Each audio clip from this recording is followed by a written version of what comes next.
Hi, my name is Bluey, and today we're going to explore how bread is made. There are many different types of bread, including white, wholemeal and multigrain. Bread comes in many different shapes and sizes. Bread is found on the shelves in the supermarket, but where does it come from? How is it made? Bread is made from grains which are grown by farmers, just like this field of wheat grain. Wheat needs to be cared for, just like you and I. It needs sun and water to grow.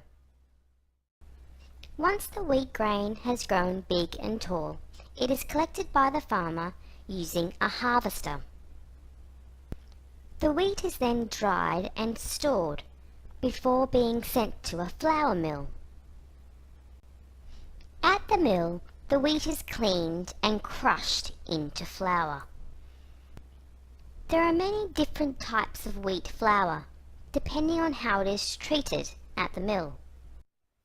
Wholemeal flour, for example, is less processed than white flour and contains more bran. Once the wheat grain is made into flour, the flour is then sent to the bakers for other ingredients to be added and baked.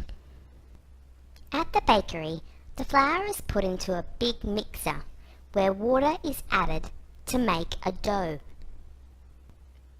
To make this dough rise, a special ingredient called yeast is added.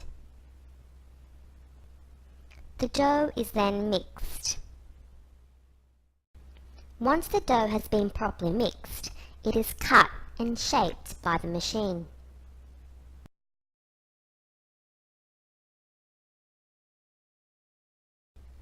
The dough is then placed into baking tins by the baker. It is then left to sit and rise before being put into a very hot oven and baked.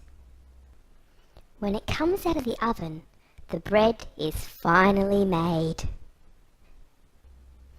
As you have seen, there are lots of steps and processes involved in making bread. Let's go over these one more time. The wheat grown by the farmer is harvested and crushed into flour at the mill. The flour is mixed with water and yeast by the baker to make a dough. The dough is then left to rise and baked in an oven, and the bread is made. I hope you've enjoyed exploring with me how bread is made. All this talk about bread, though, is making me hungry. I think it's time to make a yummy sandwich. Now, what type of bread should I use?